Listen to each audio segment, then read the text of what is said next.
Between 1792 and 1800, over 400 enslaved men, women and children built what would become the most recognizable building in America. Their names were deliberately erased from official records.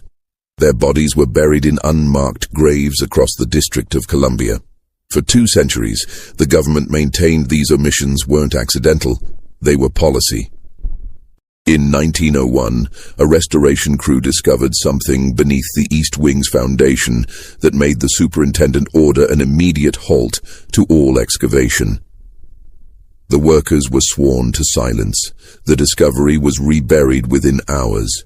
What they found suggested the original construction involved far more than simple labor exploitation. It pointed to systematic concealment of deaths that occurred under circumstances the young republic could never afford to acknowledge. Tonight, you'll hear what those records actually contained. Before we continue with the story of how America's greatest symbol was built on suffering deliberately hidden from history, I want to ask you something. If you're listening from Washington, D.C., Virginia, Maryland, or anywhere in the United States, leave a comment telling us where you're from. These stories belong to all of us, and knowing where our listeners are connecting from makes this community even stronger. Now, subscribe to Liturgy of Fear so you never miss the dark chapters of American history they tried to bury. Let's uncover the truth together. The discovery in 1901 wouldn't be the last time someone stumbled onto evidence of what really happened during those 8 years of construction. But to understand why those findings were so dangerous, you need to know how the project began and who was really forced to build it. Philadelphia served as the nation's capital in 1790, but the Residence Act passed that July mandated a new federal district along the Potomac River. President Washington himself selected the precise location in January 1791, 10 miles square, carved from land ceded by Maryland and Virginia. The site was hardly the grand landscape depicted in later paintings. It was malarial swampland, dense with mosquitoes, unbearably humid in summer, and populated by scattered tobacco plantations worked by enslaved people who'd been farming that soil for generations. The commissioners appointed to oversee construction faced an immediate problem. The federal government had no money. The entire project, President's House, Capitol, department buildings, roads, would cost an estimated $400,000, an astronomical sum for a nation still drowning in Revolutionary War debt. Secretary of State Thomas Jefferson proposed a solution that seemed elegant in its simplicity: hire enslaved workers. Their masters would be paid a rental fee, typically $5 per month per enslaved person, while the workers themselves would receive nothing beyond basic food and shelter. This arrangement, Jefferson argued in a letter dated March 1792, would keep costs manageable while ensuring the work proceeds without delay or complaint. The chief architect, James Hoban, an Irish immigrant who'd designed several prominent buildings in Charleston, submitted plans for the President's House in July 1792. His design drew heavily from Leinster House in Dublin, featuring Georgian symmetry and ambitious scale. When Washington reviewed the plans, he insisted on making the building even larger, 1/5 bigger than Hoban's original proposal. This expansion would require substantially more labor, more materials, and more time. The commissioners sent notices throughout Maryland and Virginia. Masters could hire out their enslaved workers to the federal construction project. The compensation was reliable, and the government promised to return the workers unharmed. That promise would prove worthless. By November 1792, approximately 150 enslaved workers had been assembled at the construction site. They came from plantations throughout the region, from Loudoun County, Charles County, Montgomery County, Prince George's County. Their masters' names appear in the commissioners' payment ledgers: Daniel Carroll, Notley Young, Samuel Davidson, William Brent. But the workers themselves were listed differently. The ledgers show only first names, sometimes not even that. Just Negro Man or Negro Boy, followed by an age estimate. Tom, age 23, Peter, age 19, a boy called Harry, perhaps 14. A man named Len, who the records suggest was over 50, too old for such brutal work, but hired out anyway because his master needed the monthly payment. The work began immediately, though winter was approaching. The first task involved clearing the site, removing trees, draining swampland, excavating the foundation. This meant working waist-deep in freezing mud, using nothing but shovels, pickaxes, and raw strength. The commissioner's letters from that first winter make brief mention of difficulties with the Negro labor due to weather, but provide no details about what those difficulties entailed. A note dated December 14, 1792, refers to the replacement of 3 workers who could not continue, without explaining why they couldn't continue or what happened to them. One worker who did leave a trace in the records was a man named Isaac, hired from a plantation owner named Samuel Hanson. Isaac was a skilled carpenter, one of several enslaved craftsmen brought to the project because their expertise was essential.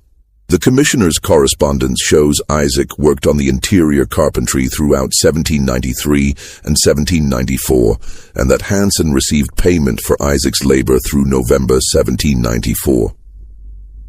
Then Isaac's name disappears from the ledgers. No note of his return to Hanson's plantation. No record of sale or transfer. Simply absent from the documents, as though he'd never existed. Another name that appears frequently in early records is Peter Lennox, a quarryman enslaved by Martha Custis Peter, step-granddaughter of George Washington. Lennox was tasked with supervising stone cutting at the government quarry in Aquia, Virginia, where the cream-colored sandstone for the president's house was extracted. The quarry work was among the most dangerous. Massive blocks of stone had to be cut, lifted, and transported without modern equipment. A single mistake could crush a man instantly. Lennox's name appears in payment records through 1796, noted as reliable and skilled. After 1796, he too vanishes from documentation. The commissioners, Thomas Johnson, Daniel Carroll, and David Stewart, rotated through various appointments, but their correspondence reveals a consistent anxiety about the project timeline. President Washington wanted the house completed before his term ended in 1797. This pressure translated into grueling work schedules for the enslaved laborers. Letters between the commissioners and Hoban reference working from dawn until dark when weather permits, and double crews on foundation work to meet deadlines. These brief mentions hint at the reality. 16-hour days, 7 days a week during good weather, with no compensation beyond minimal food. The living conditions were equally harsh. The enslaved workers were housed in temporary wooden structures near the construction site, crude barracks that offered little protection from the elements. An expense record from March 1793 notes the purchase of straw for Negro quarters, suggesting they slept on the ground with only straw for bedding. Another entry from August 1793 authorizes the purchase of salt fish and corn meal for feeding Negro workers. The cheapest possible provisions. No meat, no vegetables, just enough to keep them working. Disease was inevitable. The swampland bred malaria, typhoid, dysentery. The commissioner's letters occasionally mention sickness among the workforce, always framed as an inconvenience to the construction schedule. A note from June 1793 complains that the flux has taken hold among the Negro laborers, reducing our available workforce by nearly a third. The flux, dysentery, could kill within days if severe. The letter says nothing about treatment or recovery, only about the delay it caused. Medical care for enslaved workers was minimal at best. The commissioners hired a physician named William Thornton to attend to workers, but his compensation records show he was paid far less for treating enslaved workers than for treating free white laborers. More tellingly, Thornton's bills show dramatically fewer visits to enslaved workers despite their larger numbers. When an enslaved person fell too ill to work, the most common solution was to send them back to their master and hire a replacement. This practice left no paper trail of what happened to those who were returned, whether they recovered, whether they died, whether they were sold off to recoup the lost rental income. The Scottish stonemason Colin Williamson kept a more detailed record than most. Williamson supervised much of the stonework and maintained a diary that survived in his family's papers until donated to the Library of Congress in 1968. His entries from 1794 and 1795 provide rare glimpses into the daily reality. The Negro men work the stone despite bleeding hands, he wrote in April 1794. They are given no gloves, no proper tools for their hands, yet are expected to produce the same quality as trained masons. Several have infections that should be tended. I mentioned this to the commissioner's representative, who said treatment would be provided when time allowed. Time, it seems, never allows. Williamson's diary also records an incident from July 1794 that doesn't appear in any official documentation. Today, a scaffold collapsed on the south wall. 3 men fell, 2 of them Negroes. The white man was carried to the physician immediately. The 2 Negroes were left where they fell for nearly an hour before anyone attended them. One appears to have a broken back. I suspect he will not survive, and if he does, he will never walk again. This troubles me greatly, but I am told this is not my concern. The man with the suspected broken back was likely a worker named Ben, enslaved by William Brent. Ben's name appears in payment ledgers through June 1794, then stops. Brent continued to receive payment for Negro labor in July and August 1794, but the name changes to Negro Man Jim. This pattern, sudden name substitutions in the payment records without explanation, occurs repeatedly throughout the construction period, suggesting workers were being replaced, but the circumstances of their departure were deliberately left unrecorded. By 1795, the structure's shell was largely complete, but interior work would take several more years. The project expanded to include not just the president's house, but also the surrounding landscape, roads, and ancillary buildings. This expansion meant the workforce actually grew during the latter half of the decade. At its peak in 1798, somewhere between 400 and 500 workers labored on the site and in related operations like the quarries, brick kilns, and lumber mills. The majority were enslaved. The commissioner's papers from this period grow increasingly terse about the enslaved workforce. Earlier letters at least mentioned them by category: Negro carpenters, Negro laborers, Negro quarrymen. After 1795, the references become vaguer. Workers hired from area plantations, contracted labor, servants. This linguistic shift wasn't accidental. As the project gained prominence and public attention, the commissioners became more careful about how they documented the workforce composition. They understood even then that the optics were problematic. Here was the house of the president, the symbol of the new republic, being built by people who had no freedom in that republic. George Washington himself visited the construction site multiple times throughout the 1790s. His diary entries about these visits focus on architectural progress and timeline concerns. He never once mentions the enslaved workers in these entries, despite the fact that they made up at least 70% of the workforce. This omission speaks volumes about how the founders chose to see, or not see, the labor that built their institutions. The white laborers on site, immigrants mostly from Ireland and Scotland, were paid actual wages, typically $1 per day for skilled craftsmen, 50 cents for ordinary laborers. They could leave if they chose. They could complain about conditions. They had names in the records that included surnames, places of origin, next of kin. When they were injured, they received medical care and compensation. When they died, they were buried in marked graves and their families notified. None of this applied to the enslaved workers. They had no choice, no voice, no recourse.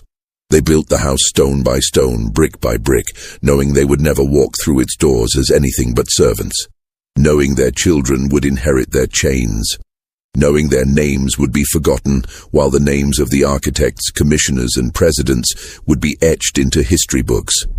But some of them left marks anyway. Small, deliberate acts of presence that would only be discovered centuries later. In the spring of 1796, James Hoban reported a problem to the commissioners. Several stone blocks being set into the north wall bore strange markings, shallow scratches that appeared deliberate rather than accidental damage from quarrying or transport.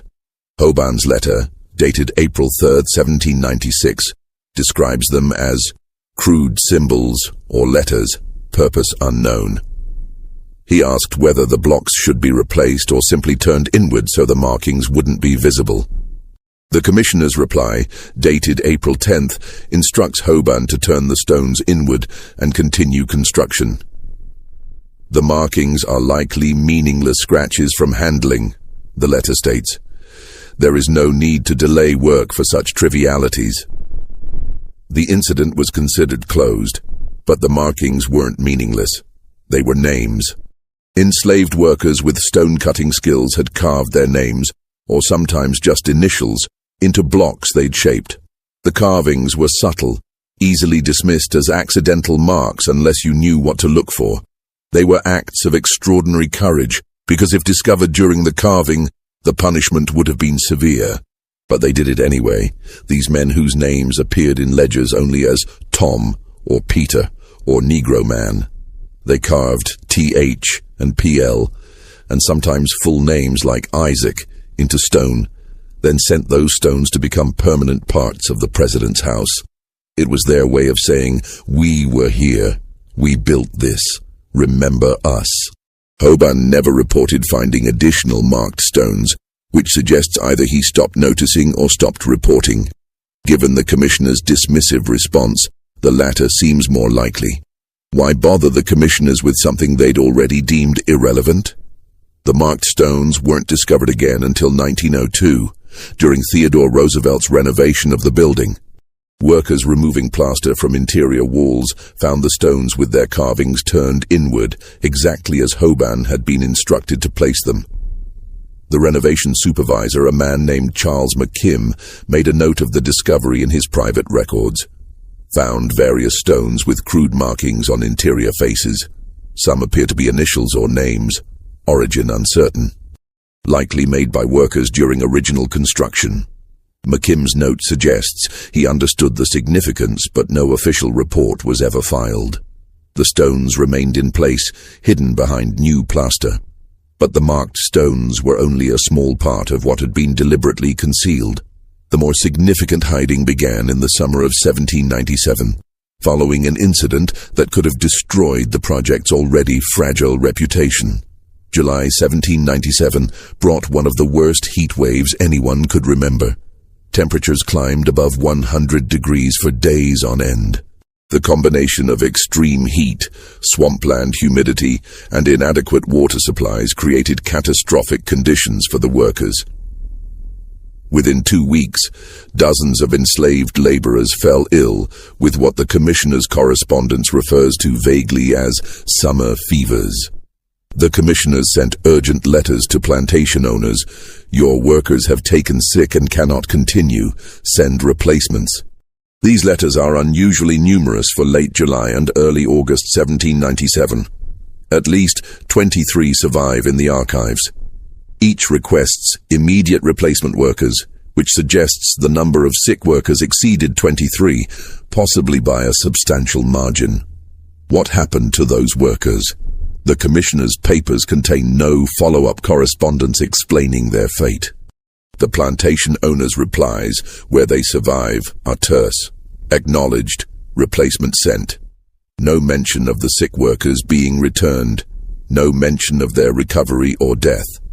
Nothing. Colin Williamson's diary entries from this period are harrowing. The sickness spreads through the Negro quarters like wildfire. He wrote, on July 23, 1797, "I have seen at least a dozen men too weak to stand, yet there is no physician attending them. They lie in those wretched barracks burning with fever, and no one seems concerned except to determine when replacement workers will arrive. I asked the commissioner's man what provisions have been made for treatment. He told me the sick ones have been moved to an isolated area to prevent contagion spreading to the other workers. When I asked where this isolated area was, he became evasive and told me it was not my affair. Williamson's entry from July 28th is more disturbing. I have learned where the sick are being kept. There is a hastily constructed shed near the old kiln site, perhaps a quarter-mile from the main construction. I walked there this morning despite being told to keep to my assigned area. What I found troubles me deeply. At least 20 men lie in that shed with almost no care. One woman, a young girl really, cannot be more than 16, tends to them as best she can with nothing but water and rags. The heat inside that shed is unbearable. Many of the men are clearly dying. I confronted the overseer about this barbaric treatment and was told, quite plainly, that the commissioners cannot afford to halt construction for illness, that the sick will either recover or they won't, and that my job is stonework, not nursing. I feel ashamed to be part of this enterprise. The young girl Williamson mentioned appears nowhere in official records. Enslaved women worked on the project too, primarily as cooks and laundresses, but their presence is barely documented. This particular girl may have been brought specifically to tend the sick, an enslaved person with nursing experience hired temporarily and then returned to her master when the crisis passed, or didn't pass. Williamson's final entry on the subject, dated August 5th, 1797, is chilling in its brevity. The shed near the kiln is empty now, all of them. I asked what happened to the men who were there. I was told they'd recovered and been sent back to their plantations. But I saw no wagons arrive to transport them. I saw no men walking or being helped away. The shed is simply empty, and no one will speak of it. I suspect something terrible has occurred, but I have no proof and no one to tell who would care. What happened to those sick workers? If they'd truly recovered and been returned, there would be documentation. Letters from plantation owners acknowledging the return, complaints about workers arriving in weakened condition, something. Instead, there's silence. A void in the records where answers should be. One of the few surviving plantation owners' letters from this period provides a troubling hint. Samuel Hansen, the man who'd hired out Isaac the carpenter, wrote to the commissioners in September 1797, inquiring about 3 of his enslaved workers who'd been sent to the project in June. "I have received payment for their labor through July," Hansen wrote. "But they have not been returned as I expected when I sent replacement workers in August. I would like to know their whereabouts and when they might return, as I have need of them for harvest work." The commissioner's reply, dated September 18th, 1797, is maddeningly vague. "The workers to which you refer were afflicted with summer illness and could not continue. Arrangements were made for their care. We will inquire into their present situation and inform you accordingly." No follow-up letter exists to show whether the commissioners ever provided that information.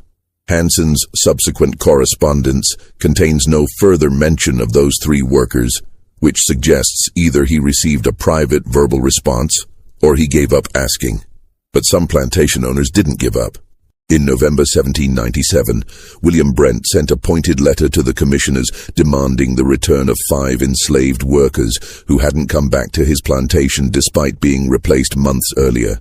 "I have lost use of 5 able workers, for which I continue to receive payment, yet the workers themselves have not returned.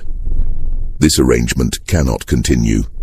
I demand either the return of these workers or an explanation of why they cannot return, along with compensation for their loss if they have died in federal service."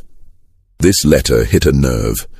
The commissioner's reply came within 3 days, unusually fast, and its tone was defensive. "The workers to which you refer met with unfortunate circumstances during their service. Death occurred despite best efforts at treatment. We regret this outcome, but note that the work they were engaged in carried inherent risks, which were known when they were contracted. Payment to you for their labor will cease as of November 1st, 1797. No additional compensation can be provided." So at least 5 of Brent's workers had died. The commissioners admitted as much when forced to. But no details were provided about how they died, where they were buried, or whether their families were notified. The letter treats their deaths as an unfortunate but unremarkable business matter. The workers died. The rental payments stopped. The matter was closed. How many others died? The commissioner's admission regarding Brent's 5 workers suggests deaths occurred but were being deliberately obscured in the records. If deaths were mentioned only when a plantation owner specifically demanded answers, how many deaths went entirely unreported because no one withstanding bothered to ask? The architectural historian who would later analyze these documents, a man named Benjamin Latrobe Jr., son of the famous architect, estimated in an 1882 private letter that between 30 and 50 enslaved persons likely perished during the president's house construction, though official records acknowledge no such thing. Latrobe based this estimate on gaps in the payment ledgers, sudden name substitutions, and the unusually high number of replacement workers requested during certain periods, particularly summer 1797. But even Latrobe's estimate might be conservative. If 50 people died during 8 years of construction with hundreds of workers employed, that would actually be a remarkably low mortality rate given the conditions. Other large construction projects of the era, canals, fortifications, harbor works, regularly saw mortality rates of 10 to 15% among enslaved workers. If that rate applied to the president's house, with an estimated 400 to 500 enslaved workers cycling through the project, the death toll could have been 40 to 75 people. Where were they buried? This question leads to the discovery that superintendent made in 1901, the one that caused immediate halt to excavation and sworn secrecy among the workers. The restoration project that year involved reinforcing the East Wing's foundation. Workers dug down to expose the original foundation stones laid in 1792. About 6 feet below the current ground level, they found bones. Human bones. At least a dozen skulls, according to the superintendent's private notes, along with numerous other bones that appeared to have been buried hastily and without ceremony. No coffins, no markers, just bones in the dirt beneath the building's foundation. The superintendent, a man named Henry Reed, immediately recognized the implications. If news spread that human remains had been found buried in unmarked graves beneath the White House, it would trigger investigations, questions, and potentially massive public scandal. Reed made a decision that afternoon: rebury the bones exactly where they'd been found, tell no one outside the work crew, and continue with the renovation in a different area of the foundation. Reed kept a personal diary, which his descendants donated to the National Archives in 1978. His entry from October 12, 1901, describes the discovery in detail. We found them approximately 6 feet down, just outside the original eastern foundation line. The bones were mixed together with no attempt at proper burial I could discern. Some skulls showed damage consistent with trauma, though I am no medical expert. We counted at least 12 skulls, possibly more as some were fragmentary. The Negro workers on our crew became very quiet when we uncovered them. One old man, a fellow named Joseph, who's worked on the grounds for 40 years, said he'd heard stories from his grandfather about workers buried near the house during original construction. He said his grandfather called them the Forgotten Ones. We reburied everything before day's end. I instructed all workers that nothing was found, and that anyone speaking of this discovery would be immediately dismissed. I then moved the foundation work to the western side. I could not risk this becoming public knowledge. I confess I felt quite ill all evening thinking of those poor souls buried like refuse beneath this great house. Reed never filed an official report about the discovery. He never told the President's staff or the Interior Department. He simply ensured the bones remained hidden and took the secret to his grave in 1924. Only the discovery of his diary decades later revealed what had been found and buried again. The bones raised terrible questions. If enslaved workers had been buried right outside the foundation, had they died during construction and been disposed of as quickly and quietly as possible? Were these some of the workers who disappeared from the records in summer 1797? Were there more burial sites elsewhere on the grounds that had never been discovered? Reed's diary mentions that the bones showed damage consistent with trauma. This could mean many things: injuries from construction accidents, the physical toll of brutal labor, or even violence. The diary doesn't elaborate. and without proper forensic examination, which Reed refused to allow, the truth about how these people died would remain forever unknown. What is certain is that at least a dozen human beings were buried in unmarked graves on the White House grounds, and that this fact was deliberately concealed not just in 1797, but again in 1901, when the evidence was literally in hand. Someone decided both times that these deaths were better left unacknowledged. But the question of who made that decision in 1797 and whether the deaths were truly accidents or something worse would haunt the project's later history. The President's House wasn't completed until November 1800, when John Adams became the first president to occupy it. By then, most of the enslaved workers who'd built it had been returned to their plantations, scattered across Maryland and Virginia, their role in creating the building already being written out of the official narrative. The Commissioner's final report on the project, submitted in December 1800, is a masterpiece of omission. It details every architectural feature, every cost, every challenge overcome.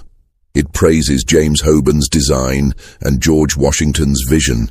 It thanks the skilled craftsmen who brought the building to life. It never once mentions that the majority of those craftsmen were enslaved people who received no payment, no recognition, and in some cases, no burial. Thomas Jefferson moved into the house in March 1801 after his inauguration. Jefferson brought his own enslaved workers from Monticello, cooks, servants, laborers to maintain the grounds. For Jefferson, the presence of enslaved people in the building wasn't ironic or contradictory, it was simply the way things were. He wrote eloquently about liberty while surrounded by people who had none, and he never seemed to grasp the profound dissonance in this arrangement. The building became known as the White House decades later, though the origin of that name is disputed. Some say it came from the white paint used to cover the sandstone walls after British troops burned the building in 1814. Others claim it was always called that because of the aqueous sandstone's natural color. Either way, the name took hold, and with it, a mythology about the building's construction that was almost entirely false. Official White House histories written throughout the 19th century barely mentioned the enslaved workforce. When they did acknowledge their existence, it was with euphemistic language like servants, workers from local plantations, or contracted labor. The implication was always that these were ordinary employees doing ordinary work for ordinary compensation.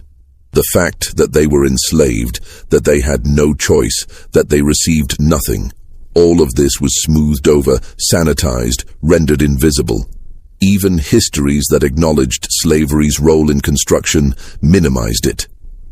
An 1831 guidebook to Washington described the building as erected by skilled craftsmen and laborers, brought together through the federal commissioner's diligent efforts. Technically true, but brought together makes it sound like a voluntary collaboration rather than coerced labor. The guidebook's author, a man named Jonathan Elliott, certainly knew the truth. He'd researched the commissioner's papers, but he chose language that wouldn't disturb readers' patriotic pride in the building. This pattern of selective memory continued through the century. When major renovations occurred in the 1820s, 1830s, and 1860s, newspapers covered them extensively, but never thought to investigate who'd built the original structure or under what conditions. When presidents gave tours and speeches about the house's history, they spoke of architectural influences from Irish and Scottish traditions, but never mentioned the African hands that actually constructed the walls. Some people knew the truth, though. They just didn't have platforms to share it. Among the enslaved community in Washington and surrounding areas, the story of the building's construction was passed down through generations. Elderly people who'd worked on the project told their children and grandchildren what it had really been like. They described the heat, the sickness, the friends who disappeared and never returned. They talked about the bones buried on the grounds, the marked stones hidden in the walls, the names that no one would remember. One of these stories was preserved in a remarkable document discovered in 1978. Among papers donated to Howard University was a handwritten narrative by a woman named Celia Robertson, born into slavery in 1819. Robertson's grandfather, Thomas, had worked on the President's House construction in the 1790s. She wrote down his stories as he told them to her in the 1840s, creating one of the only first-hand accounts of what the work was actually like. Thomas's stories, filtered through his granddaughter's memory and writing, paint a picture that's far darker than any official history. Grandfather Thomas said they worked until their hands bled and their backs couldn't straighten. He said the white overseers didn't see them as men, but as tools, like the hammers and saws. When a tool broke, you got another. When a man fell, you got another man. He said they buried friends in the night when no one was watching, said prayers over them that nobody wrote down. He said his friend Peter carved his name in a stone and told Thomas, "They'll forget us, but the stone will remember. Long after we're gone, our names will be in those walls, even if nobody can see them." Grandfather cried when he told me that. He said Peter never came home from the work, said he got sick one summer and they took him away, and that was the last anyone saw of him. Celia Robertson's account continues with stories of her grandfather's trauma from the experience. "He had nightmares about the house for the rest of his life," she wrote. "He'd wake up shaking, saying he could still hear the sounds of men dying in that shed where they put the sick ones. He said he tried to help them, tried to bring them water, but the overseers wouldn't let him near. He said you could hear them calling out for their mothers, for their wives, for water, for mercy. He said the sound stopped after a few days, and then the shed was empty, and nobody would say what happened to those men." Thomas also described the incident that left several workers dead from a scaffolding collapse, confirming Colin Williamson's diary entry. Grandfather said he saw the scaffold break and 3 men fall, 1 white man and 2 colored. The white man was carried away and tended to immediately. The 2 colored men lay there broken on the ground for near an hour before anybody even looked at them. 1 man had his leg twisted wrong and kept screaming. The other wasn't moving at all. Finally, they carried them both to the shed. He never saw either of them again. Robertson's document wasn't publicly known until it was discovered among Howard University's archives and written about in an obscure academic journal in 1982. Even then, it received little attention.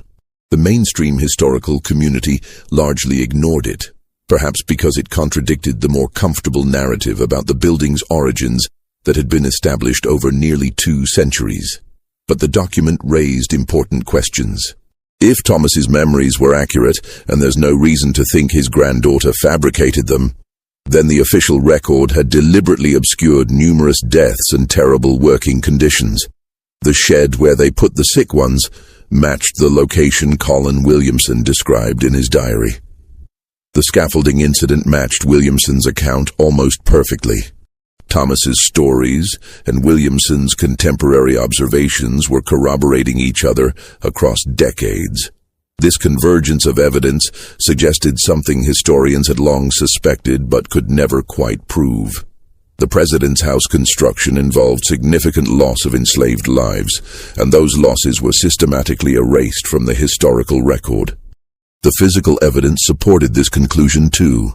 In 1978, the same year Robertson's account was discovered, a team of archaeologists conducted a survey of the White House grounds as part of a comprehensive historical documentation project. The survey included ground-penetrating radar analysis of areas that had never been developed or significantly disturbed since the 1790s. The radar revealed anomalies consistent with unmarked graves in at least 3 locations on the grounds. One site was very close to where Henry Reed's crew had discovered bones in 1901. Another was near the old kiln site that Williamson had mentioned in his diary. The third was in an area that's now part of the Rose Garden. The archaeologists noted these findings in their technical report, but recommended against excavation. Given the political sensitivity of potentially discovering human remains on the White House grounds, the report stated, and the fact that any such remains would likely be enslaved individuals buried without ceremony or record, we recommend these sites be left undisturbed and marked as potentially sensitive areas for future reference. In other words, We know there are probably bodies buried here, but digging them up would be politically complicated, so let's just note it and move on. This decision, like Henry Reed's decision in 1901 and the Commissioner's decisions in the 1790s, prioritized institutional reputation over historical truth and human dignity. The people buried in those unmarked graves had been forgotten in death, just as they'd been exploited in life.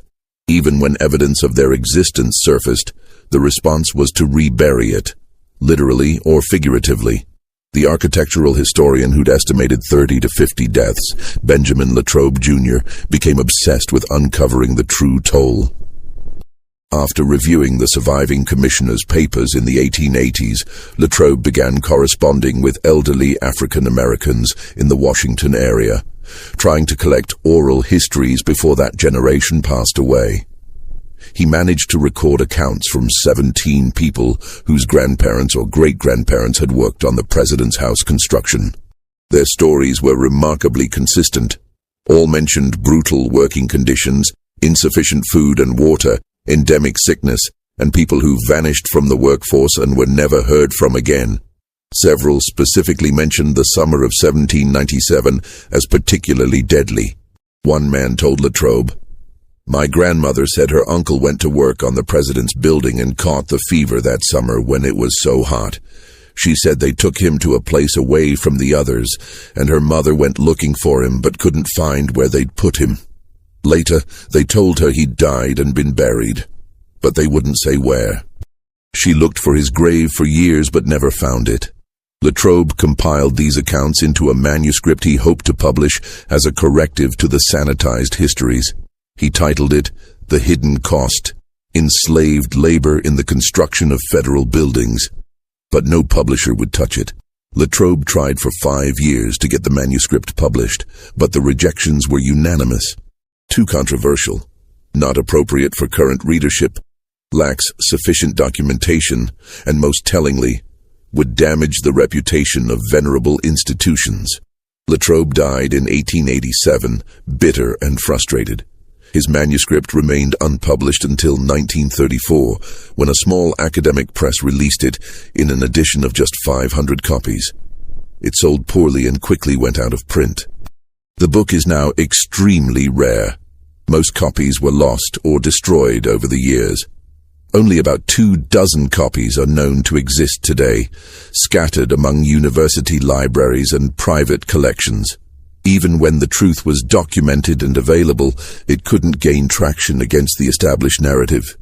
The mythology of the White House as a symbol of democratic ideals and American values was too powerful, too important to national identity. Acknowledging that it had been built on the backs of enslaved people who died unmarked and forgotten, that acknowledgement would require confronting uncomfortable truths about the nation's founding that most Americans weren't ready to face. So the truth remained buried, quite literally in some cases, beneath decades and then centuries of silence. The president's house wasn't completed until November 1800, when John Adams became the first president to occupy it. By then, most of the enslaved workers who'd built it had been returned to their plantations, scattered across Maryland and Virginia, their role in creating the building already being written out of the official narrative. The commissioner's final report on the project, submitted in December 1800, is a masterpiece of omission. It details every architectural feature, every cost, every challenge overcome. It praises James Hoban's design and George Washington's vision. It thanks the skilled craftsmen who brought the building to life. It never once mentions that the majority of those craftsmen were enslaved people who received no payment, no recognition, and in some cases, no burial. Thomas Jefferson moved into the house in March 1801 after his inauguration. Jefferson brought his own enslaved workers from Monticello, cooks, servants, laborers to maintain the grounds. For Jefferson, the presence of enslaved people in the building wasn't ironic or contradictory, it was simply the way things were. He wrote eloquently about liberty while surrounded by people who had none, and he never seemed to grasp the profound dissonance in this arrangement. Among the enslaved community in Washington and surrounding areas, the story of the building's construction was passed down through whispered conversations and quiet warnings. Elderly people who'd worked on the project told their children what it had really been like. They described the heat, the sickness, the friends who'd disappeared and never returned. They talked about the bones buried somewhere on the grounds, the marked stones hidden in the walls, the names that no one would remember. One such story survived in a remarkable way.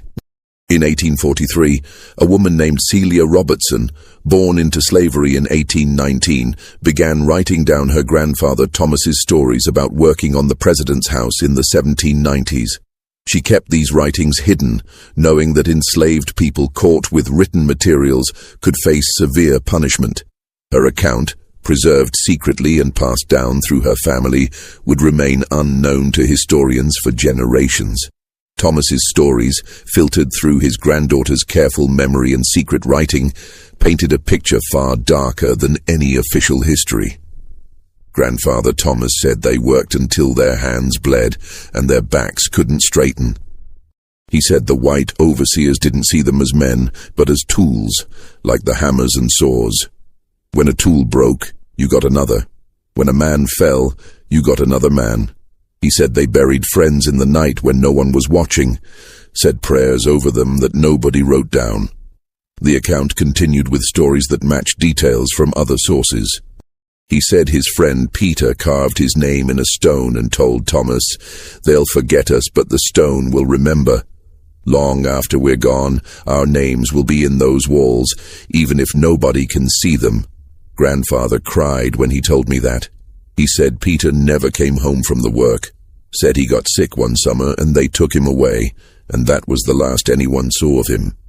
Thomas also described the shed near the kiln where sick workers were taken during that terrible summer of 1797. Grandfather said he tried to help them, tried to bring them water, but the overseers wouldn't let him near. He said you could hear them calling out for their mothers, for their wives, for water, for mercy. He said the sound stopped after a few days, and then the shed was empty, and nobody would say what happened to those men. He had nightmares about it until the day he died. If you're finding this story as disturbing as it truly is, take a moment to like this video and leave a comment with your thoughts. What do you think happened to those men in that shed? The theories and discussions in the comments help us all understand these dark chapters of history together. And if you haven't subscribed yet, do it now, because stories like this need to be told and remembered. Celia Robertson's account remained hidden in her family for decades after her death in 1889. By then, official histories of the president's house had already solidified into comfortable mythology that barely acknowledged enslaved labor at all. An 1831 guidebook described the building as erected by skilled craftsmen and laborers brought together through the federal commissioner's diligent efforts. The phrase "brought together" made coerced labor sound like voluntary collaboration. Meanwhile, occasional evidence would surface that contradicted the sanitized narrative, only to be quickly buried again. In 1867, during Andrew Johnson's presidency, workers repairing foundation damage from decades of settling discovered several artifacts that had clearly been left by 18th century laborers. Among them was a small wooden disc, about 2 inches in diameter, with careful carving on both sides. One side had the initials PL. The other side had what appeared to be a date, 1796. The maintenance supervisor recognized this might be significant and reported it to the White House steward. The steward examined the disc, noted it in his daily log as curious article found during repair work, appears old, and placed it in a storage cabinet. No further investigation was conducted. The disc sat forgotten in that cabinet, while the man whose initials were carved on it, likely Peter Lennox, remained as forgotten as he'd been for 70 years. That same year, something else was discovered that the White House steward did not record in his official log, though he mentioned it in a private letter to his brother, dated September 14, 1867. During foundation repairs this month, the workers uncovered what appeared to be human remains in the soil near the eastern wall. Old bones, several skulls. The workers became quite agitated, especially the colored men on the crew. I consulted with the president's secretary about what should be done. We agreed the matter was best handled quietly. The bones were reburied in the same location, and the repair work continued in a different area. I suspect these were workers who died during original construction and were buried hastily on the grounds. But raising questions about this now would serve no good purpose and might cause unnecessary scandal.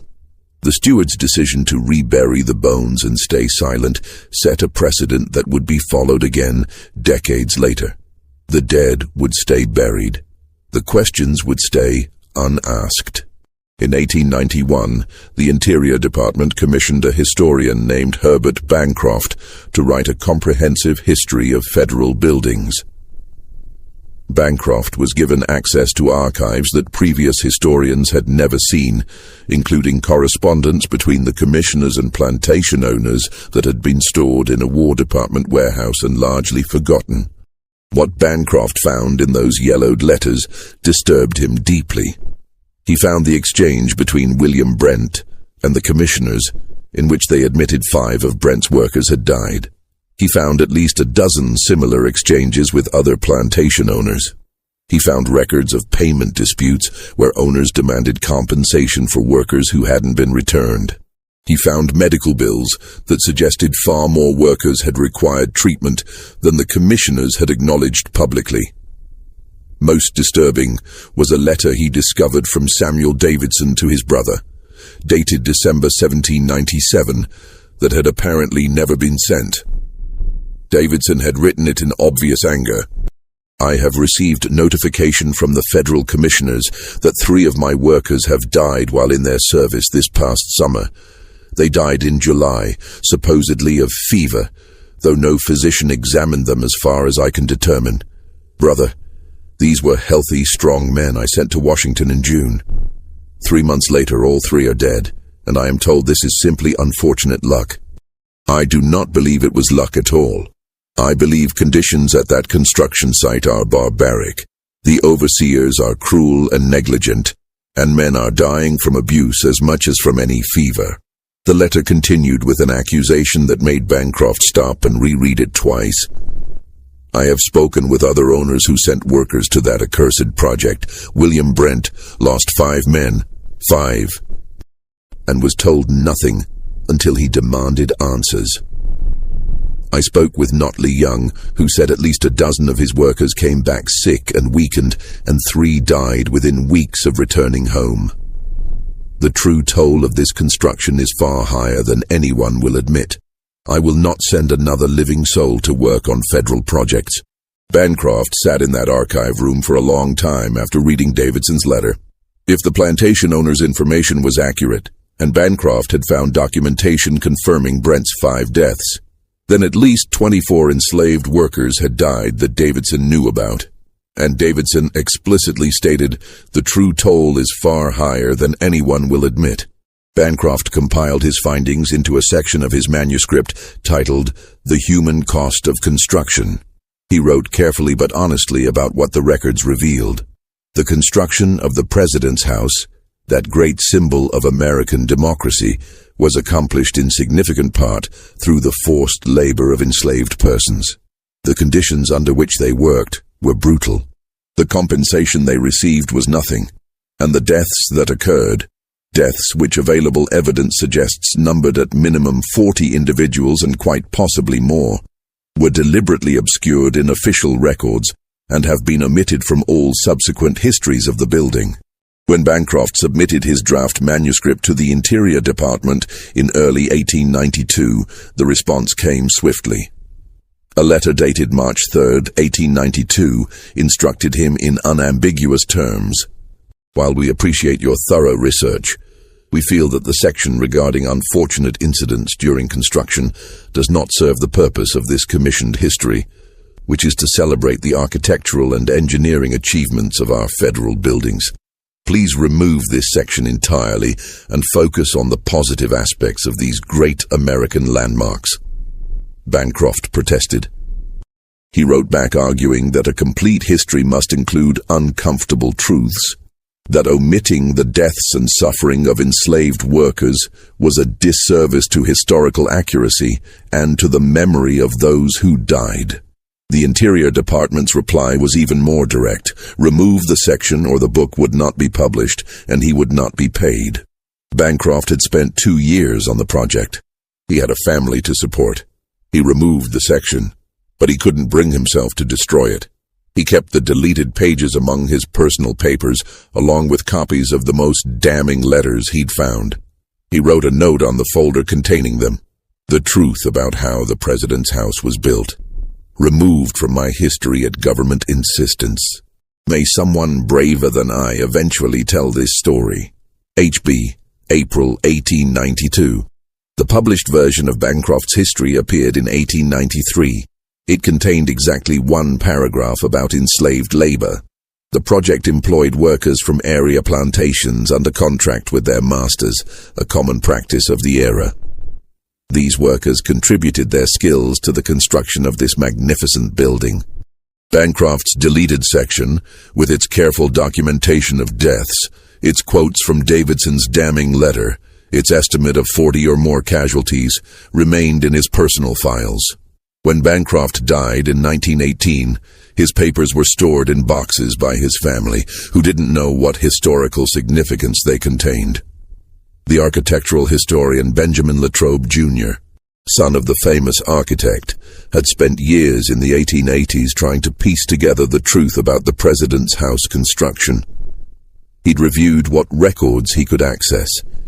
He'd interviewed elderly African Americans whose grandparents or great-grandparents had worked on the project. He'd collected 17 oral histories, all consistent in describing brutal conditions, endemic sickness, and people who vanished and never returned. Latrobe compiled everything into a manuscript he titled The Hidden Cost, Enslaved Labor in the Construction of Federal Buildings. He estimated, based on gaps in payment records and the oral histories he'd collected, that between 30 and 50 enslaved persons had likely perished during the president's house construction. For 5 years, Latrobe tried to find a publisher. Every response was the same: too controversial, not appropriate for current readership, lacks sufficient documentation, and most tellingly, would damage the reputation of venerable institutions. Latrobe died in 1887, his manuscript unpublished. His papers were donated to a university library where they sat, uncatalogued and unread, in boxes marked simply Latrobe, Architectural Notes. The truth was available. It was documented. It was in archives and family papers and university collections, but it couldn't gain traction against the established narrative. The mythology of the White House as a pure symbol of American ideals was too important, too central to national identity. Acknowledging it had been built on the backs of enslaved people who died and were forgotten. That acknowledgement would require confronting truths that most Americans in the late 19th century weren't willing to face.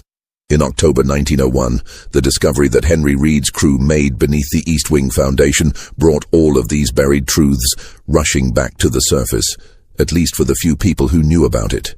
The restoration project that fall involved reinforcing foundations that had settled over a century. Workers dug down to expose the original stones laid in 1792. At approximately 6 feet below the current ground level, a worker's shovel struck something that wasn't stone or soil. He called his foreman over. They dug more carefully. Bones. Human bones. A skull, then another, then more. The foreman immediately stopped the crew and sent for Superintendent Henry Reed. Reed arrived within the hour and examined what they'd uncovered. At least a dozen skulls were visible, along with numerous other bones that appeared to have been buried hastily, without ceremony. No coffins, no markers, no artifacts. Just human remains discarded in the dirt beneath the building's foundation. Reed was 53 years old and had worked on prominent buildings throughout Washington for 30 years. He understood immediately what he was looking at and what it meant. He also understood that if this discovery became public knowledge, it would trigger questions that would lead to investigations that would uncover the history that had been so carefully buried for a century. He made his decision within an hour. The crew would rebury everything exactly where it had been found. They would tell no one. They would move the foundation work to the western side of the building, and every worker on the crew would be told that discussing this discovery with anyone would result in immediate dismissal. The Negro workers on the crew had become very quiet when the bones were uncovered. One older man, a laborer named Joseph, who'd worked on the White House grounds for 40 years, approached Reed as the reburial was taking place. "Sir," Joseph said quietly, "my grandfather worked on building this house back in the old days. He told stories before he died. He said there were men buried near the house, workers who died, and nobody wanted to make a fuss about it. He called them the Forgotten Ones." Reed looked at the old man. "Did your grandfather say how many?" "He didn't know for certain, sir, but he said it was more than a few. He said there was a bad summer, terrible hot, and a lot of men got sick. He said they took the sick ones away to a shed somewhere, and after a while you didn't hear them anymore. He said folks knew they'd died, but nobody would say it plain. Just buried them quiet and kept working." Reed nodded slowly. "Thank you for telling me that, Joseph. But this discovery, what we found today, it doesn't leave this work site. You understand?" "Yes, sir, I understand." Joseph paused. "But those men deserve better than being buried twice with no one knowing." "I know they do," Reed said. "But that's not a decision I can make." That evening, Reed sat in his room at a boarding house near the White House and wrote in his personal diary, "We found them today. At least 12 skulls, possibly more, buried roughly outside the original Eastern Foundation. No coffins, no markers, no dignity. Some skulls showed damage that might be from trauma, though I'm no expert." Joseph, one of our Negro workers, said his grandfather told stories about workers buried near the house during construction. He called them the Forgotten Ones, an apt name. "We reburied everything this afternoon. I've told the crew that anyone who speaks of this will be dismissed immediately. I've moved the foundation work to the west side. This discovery cannot become public knowledge. But I confess I felt ill all evening thinking of those souls buried like refuse beneath this great symbol of our republic." Reed never filed an official report. He never told the president's staff or the Interior Department. He kept the secret until his death 23 years later, and only his private diary, which his family kept but never read carefully, preserved any record of what had been found. The bones that Reed and his crew reburied that October afternoon in 1901 remained in the ground, as forgotten in the 20th century as they had been in the 18th. The men they belonged to, some of whom were probably listed on the paper hidden in the foundation, some of whom had carved their names in stones now hidden behind plaster, stayed nameless and unmourned. But the discovery raised questions that Reed couldn't help but think about, even though he'd never ask them aloud. If at least 12 people were buried right outside the Eastern Foundation, how many more were buried elsewhere on the grounds? The property covered 18 acres. Were there other burial sites that had never been disturbed? How many people had really died building this house? Reed thought about Joseph's grandfather's story of the shed where sick workers were taken that terrible summer. He thought about the skulls with trauma damage. He thought about the fact that no official records acknowledged any of this. Someone in 1797 had decided these deaths weren't worth documenting. Someone in 1867 had decided bones found during repairs should be quietly reburied. And now Reed himself had made the same decision in 1901. The pattern was clear. The dead would stay buried. The truth would stay hidden. And the comfortable mythology about the building would remain undisturbed. The following spring, in March 1902, workmen were removing old plaster from interior walls during renovation work when they discovered something that James Hoban had documented back in 1796. Behind the plaster, on stones that had been turned inward so their carved faces wouldn't be visible, were shallow scratches that weren't random at all. They were names, initials, small, deliberate marks carved by the people who'd shaped the stones. One worker noticed a stone with clear letters, TH. Another had PL. A third showed what looked like Isaac, carved carefully into the cream-colored sandstone. The workmen called over their supervisor, who examined the markings and then ordered the workers to replace the plaster immediately and not discuss what they'd found. But one worker, a young man named Timothy O'Brien, made a sketch of 3 of the carved stones before the plaster was replaced. He wrote in his own diary that evening, "Found names carved in the stones today. Old James, the colored man who works in the basement, says those were likely enslaved men who built this place. He says they carved their names so they wouldn't be forgotten. Supervisor told us to cover them back up and not talk about it. Seems wrong, leaving those names hidden. But I suppose that's how it's always been." O'Brien's sketch showed 3 sets of markings. TH on one stone, PL on another, Isaac on a third, Peter Lennox, Thomas, Isaac. Names that appeared in the commissioner's payment ledgers a century earlier, now rediscovered carved in stone and immediately hidden again. The plaster was replaced that afternoon. The names were covered once more. The workers moved on to other walls, other renovations. Within a week, everyone had stopped thinking about the carved stones, if they'd thought about them at all.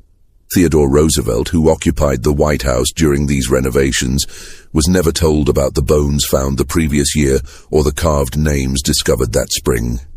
The information was deemed irrelevant to the president's concerns. Superintendent Reed had kept his silence, and the renovation supervisors saw no reason to break it. By the summer of 1902, all the renovation work was complete. The White House looked magnificent, its structure reinforced, its interiors refreshed. Visitors admired the building's beauty and historical significance. Tour guides told stories about the architecture, the presidents who'd lived there, the important decisions made within its walls. No one mentioned the bones buried on the grounds. No one spoke of the names hidden in the walls. No one acknowledged the price that had been paid to build this symbol of American democracy. In plantation communities throughout Maryland and Virginia, elderly people still told stories about grandparents or great-grandparents who'd worked on the president's house construction and never came home.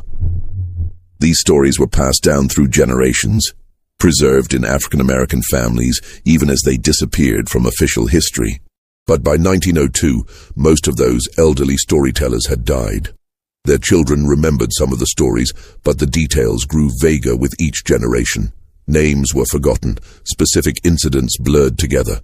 The truth became harder to distinguish from embellishment or confusion. Celia Robertson had died in 1889, and her carefully hidden writings about her grandfather Thomas's experiences remained secreted away, unknown to anyone outside her immediate family. Herbert Bancroft's deleted manuscript section sat in a box in his study. Benjamin Latrobe Jr.'s unpublished book gathered dust in a university storage room. The White House steward's 1867 letter to his brother about finding bones had been discarded after his brother's death. Henry Reed's diary sat on a shelf in his bedroom, unread by anyone. The truth existed, scattered across dozens of documents and memories and hidden artifacts, but scattered truth is invisible truth. Without someone to gather the pieces, to insist they mattered, to force the uncomfortable questions, the truth might as well not exist at all. The president's house stood gleaming in the Washington sun, arguably the most recognizable building in America. Visitors from across the country came to admire it. School children learned about its history. Artists painted it. Photographers captured it. Politicians worked within it. And beneath their feet, in unmarked graves, scattered across the grounds, lay at least a dozen people who'd built the foundation those visitors walked upon. No one knew their names. No one knew exactly where they were buried. No one knew precisely how they died, or how many others had died with them. The questions that should have been asked in 1797 were never asked. The investigations that should have happened in 1867 or 1891 or 1901 never occurred. The recognition that should have been given was never offered. The carved names stayed hidden behind plaster. The bones stayed buried in the earth. The documents stayed scattered and unread in various archives and private collections. And the comfortable myth that the president's house had been built by skilled craftsmen working under normal circumstances remained undisturbed. In the Negro neighborhoods of Washington, some people still knew different. Old folks would point toward the White House and say, "My people built that, built it with their own hands and got nothing for it." Some of them died building it and got buried right there on the grounds. But you won't read about that in any book. Their grandchildren and great-grandchildren heard these claims but didn't always believe them. The stories seemed too painful, too accusatory against the nation's greatest symbol. Surely if enslaved people had built the White House and died in the process, that would be in the history books. Surely the government would acknowledge something that important. But it wasn't in the history books. The government didn't acknowledge it. The stories were true, but they existed only in oral tradition among the descendants of the enslaved, while the written history told a different, cleaner tale. This is how truth dies, not in one dramatic suppression, but in 1,000 small decisions to look away, to stay silent, to prioritize comfort over honesty. Herbert Bancroft removing his section rather than losing his payment. Henry Reed reburying the bones rather than creating scandal. Renovation supervisors ordering plaster replaced over carved names rather than acknowledging their significance. Each decision seemed reasonable in isolation. Each person who chose silence had understandable reasons. But the accumulation of all those reasonable decisions meant that people who'd built the White House with their own hands, who'd died in the process, who'd carved their names in stone hoping to be remembered, those people were forgotten anyway. The White House still stands, more than a century after those bones were found and reburied. It stands on foundations laid by people whose names were erased from history. It was built with labor that was never compensated, never acknowledged, never honored. And for generations after 1902, the comfortable mythology persisted because the truth had been buried too many times, too deeply, by too many people who chose not to see it. This mystery shows us how historical truth can be methodically erased through seemingly reasonable decisions, how institutional silence can be more powerful than active censorship, and how people can build the most famous symbols while remaining utterly invisible themselves. It shows us that the cost of maintaining comfortable myths is often paid by those who have no voice to protest, no power to demand remembrance, no way to make history acknowledge they existed. What do you think happened to all those workers whose names disappeared from the records? How many do you think really died? Leave your comment below with your theories. If you found this story as haunting as it truly is, subscribe to Liturgy of Fear, hit the notification bell, and share this with someone who needs to hear these forgotten stories. See you in the next video.